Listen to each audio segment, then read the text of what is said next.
សេចក្តីសង្ខេបមេរៀនប្រវត្តិសាស្ត្រនយោបាយកម្ពុជា1945ដល់1998ឯកសារនេះរៀបរាប់ពីដំណាក់កាលប្រវត្តិសាស្ត្រដ៏សំខា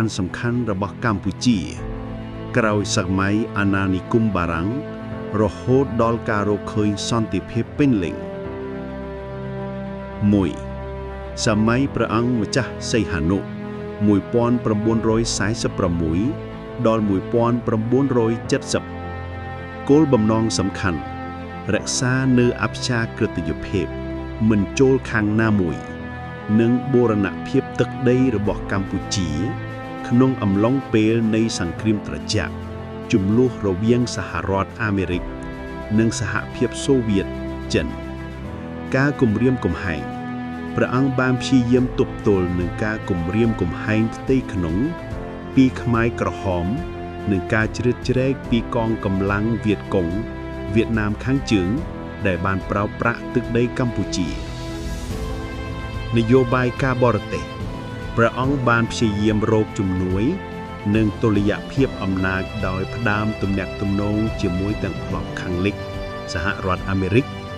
និងប្លុកកុម្មុយនីសការបញ្ចប់សម័យនេះត្រូវបញ្ចប់នៅឆ្នាំ1970ដោយរដ្ឋប្រហារដឹកនាំដោយលោកលន់នល់ 2. សម័យលន់នល់1970ដល់1975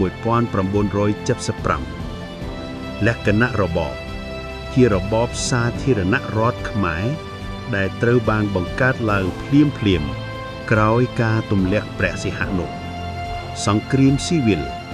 កម្ពុជាធ្លាក់ក្នុងសង្គ្រាមស៊ីវិលទ្រង់ទ្រាយធំរវាងកងទ័ពរដ្ឋាភិបាលលន់នល់ដែលទទួលការគាំទ្រពីសហរដ្ឋអាមេរិកនិងកងទ័ពខ្មែរក្រហមផលប៉ះពាល់ក្នុងអំឡុងពេលនេះ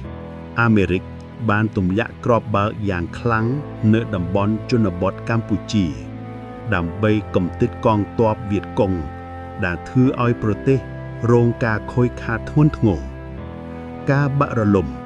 របបលន់នល់បានដាក់រលំនៅថ្ងៃទី17ខែមេសាឆ្នាំ1975នៅពេលដែលខ្មែរក្រហមចូលកាន់កាប់ទីក្រុងភ្នំពេញ 3. សង្គ្រាមខ្មែរក្រហមជាមួយវៀតណាម1975ដល់1979មូលហេតុក្រោយខ្មែរក្រហមកាន់អំណាច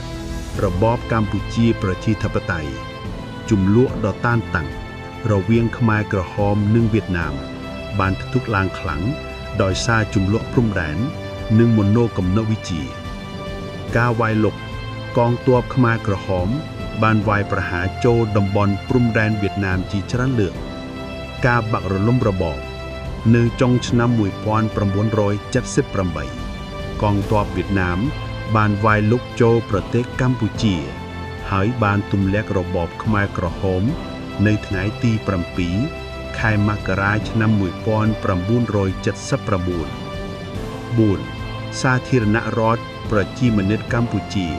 1979ដល់1989លក្ខណៈរបបជារបបថ្មីដែលត្រូវបានបង្កើតឡើងបន្ទាប់ពីការដាក់រលំនៃរបបខ្មែរក្រហមដោយមានការគាំទ្រនិងឥទ្ធិពលយោធាពីវៀតណាមសង្គ្រាមបន្តក្នុងរយៈពេល10ឆ្នាំនេះមានសង្គ្រាមតូចៗបន្តរវាងរដ្ឋាភិបាលថ្មីនិងបក្សពួកប្រឆាំង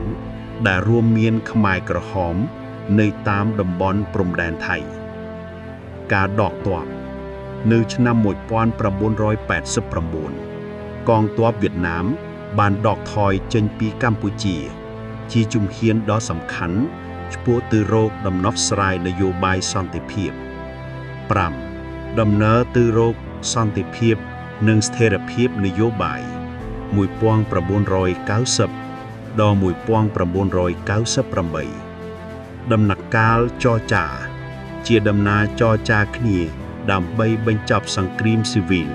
ដែលបានឈានដល់កិច្ចព្រមព្រៀងសន្តិភាពក្រុងប៉ារីឆ្នាំ1991 UNTAC អង្គការសហប្រជាជាតិ UN បានបញ្ជូនកងកម្លាំងរកស៊ីសន្តិភាព UNTAC មកជួយរៀបចំការបោះឆ្នោតនិងត្រួតពិនិត្យបទឈប់ឆ្នាំងនៅកម្ពុជា ការបោះឆ្នោតថ្នាក់ជាតិលើកទី1ឆ្នាំ1993បាននាំឲ្យមានការបង្កើតរដ្ឋធម្មនុញ្ញនិងរដ្ឋាភិបាលជំរុះជាលើកដំបូងស្ថិរភាពដំណើរការនេះបានបន្តរហូតដល់ឆ្នាំ1998ដែលជាឆ្នាំនៃការបញ្ចប់ទាំងស្រុងនៃជម្លុំប្រដាប់អាវុធធំៗនិងការចាប់ផ្ដើមនៃស្ថិរភាពនយោបាយ